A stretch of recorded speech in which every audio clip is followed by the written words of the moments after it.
네, 안녕하세요. JB입니다. 멤버십 회원이신 하연세님, 율리즈님, 아마란스님이 소중한 슈퍼땡스 후원을 보내주셨는데요. 정말 감사드리고요. 세 분 모두 수익 보신 거 축하드립니다. 앞으로도 많은 도움 받으실 수 있게 최선을 다하겠습니다. 자, 일단 저는 어젯밤에 올린 실시간 멤버십 커뮤니티 게시판에서 말씀을 드리긴 했지만 중국 롱잉에 추가 매수를 들어갔습니다. 이로써 5회 분할 계획 중 2회차까지 완료가 됐고요. 아무리 요즘 중국이 안 좋다지만 기어이 작년 10월 대폭락장보다도 더 하락을 하더라고요. 아무튼 그래서 이건 너무 좀 그렇다. 작년 10월을 깨고 내려가는데 이걸 참는 건 나중에 후회할 수도 있을 것 같다. 더 폭락하면 어쩔 수 없는 거고 그래도 한번 베팅을 해보자. 그리고 분할 초기 단계기도 하니까 일단 한 차례 들어가 보지 뭐 하는 심리로 매수에 들어갔습니다. 다행히 지금 낮에 중국 지수 움직임을 보면 오늘 강하게 반등해 줄 것 같은데요. 중국 증시가 어떻게 진행이 될진 차차 지켜보도록 하겠습니다. 네, 그럼 어제 시황에 대해서 이야기해보자면요. 여전히 채권이 엄청난 강세를 띠는 장이 지속되고 있습니다. 나스닥 증시는 다행히 하락폭을 다 말아 올리며 보합권에서 끝났고요. 채권은 초반부터 좋은 모습을 보여주더니 TMF 기준으로 무려 6.2% 대폭등하며 마무리가 됐습니다. 우선은 신용평가사인 무디스에서 중국의 신용등급 전망을 안정적에서 부정적으로 하향시켰다는 소식이 전해졌습니다. 이 소식 때문에 나스닥 증시도 처음엔 하락세로 시작을 했는데요. 지방정부의 부채 증가로 인한 재정지출 확대가 우려되고 중장기적으로 중국의 경제 성장률이 실망스러울 것이며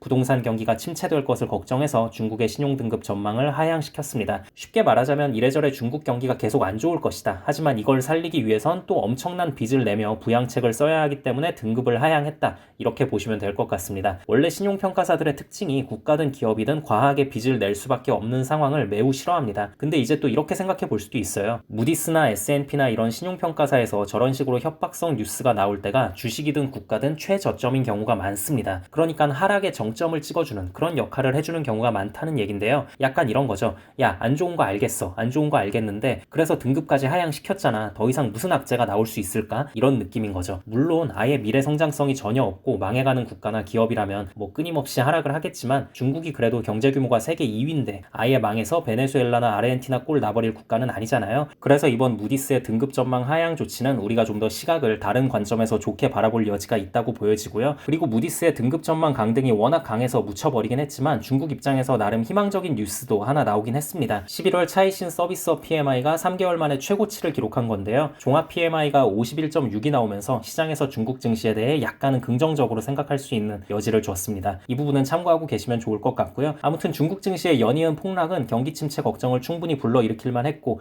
이는 미국 채권이 좋게 상승할 수 있는 판을 잘 깔아줄 수 있었습니다. 그리고 유럽에서도 모두를 놀라게 할 만한 소식이 하나 전해졌는데요. 유럽 중앙은행에서 대표적인 매파로 뽑히는 이사벨 슈나벨이라는 사람이 있어요. 근데 아무튼 이 사람이 로이터와의 인터뷰에서 최근 인플레가 급격히 떨어져서 더 이상의 추가 금리 인상이 불가능해졌다고 밝히면서 내년에 금리 인하가 될 가능성이 있다고 말해버린 거예요. 얼마 전 미국에선 크리스토퍼 월러 이사가 금리 인하 발언을 하면서 미국채의 대상승을 불러왔는데 유럽에선 슈나벨이 저렇게 금리 인하 발언을 해버리면서 특히 독일 국채 가격이 엄청나게 상승을 하게 됐습니다. 독일이 유럽에서 가장 중요하고 영향력이 큰 국가니까요. 그래서 이런 유럽의 소식도 미국채의 상승에 도움을 줄 수 있는 부분이었습니다. 하지만 이때까지만 해도 나스닥 증시는 안 좋은 분위기를 계속 유지했어요. 왜냐면 저렇게 계속 세계 곳곳에서 침체를 걱정하는 말이 나오고 있는데 이게 기업들의 실적이 뒷받침되어야만 하는 주식 입장에선 마냥 좋아할 만한 부분은 아니잖아요. 그래서 적당히 눈치 보면서 하락세를 유지했습니다. 자, 근데 어느 시점에 급격히 회복을 했냐면요. 미국 노동부에서 졸츠 구인이직 보고서 발표를 했는데 예상치인 930만 건보다도 훨씬 더 적은 873만 건이 나온 거예요. 거기에 실업자 1인당 채용 공고수가 1.34개가 나오면서 팬데믹 이전 수치였던 1.24에 거의 근접하게 됐습니다. 물론 1을 넘는다는 것 자체가 충분히 높은 수치긴 한데 중요한 게 결국 추세잖아요. 흐름이 중요한 건데 작년 3월만 하더라도 1인당 채용 공고수가 2개 이상을 기록한 적도 있거든요. 그러니까 직장을 관둬도 다른 일자리를 구하기가 너무 쉬웠던 환경이라는 거죠. 그리고 여기에 또 결정적으로 어떤 부분이 발견이 됐냐면요. 자발적 퇴직 비율이라는 게 있는데요. 3개월째 2.3%로 되게 안정적인 수치를 기록하고 있다는 겁니다. 이 자발적 퇴직 비율이 낮게 잡히는 게 왜 의미가 있냐면요. 직장인들이 일반적으로 어떤 경우에 퇴사를 결정합니까? 조건이 더 좋은 다른 직장을 구했을 때죠. 그러니까 이 자발적 퇴직 비율이 높을 땐 그만큼 기업들에서 채용 공고를 많이 낸다는 거고 노동자 입장에선 선택지가 많아지니까 임금 협상을 함에 있어서도 절대적으로 갑의 위치에 놓일 수 있는 상황이었던 건데요. 이러면 임금 물가가 폭등하게 되고 그럼 또 파월이 나와서 기준금리 인상 한 해 만에 매파적인 소리를 쏟아낼 수밖에 없잖아요. 그럼 또 채권은 폭락하고 근데 이제 저렇게 자발적 퇴직 비율이 낮게 잡힌다는 건 기업들에서 채용을 줄이고 노동자 입장에서도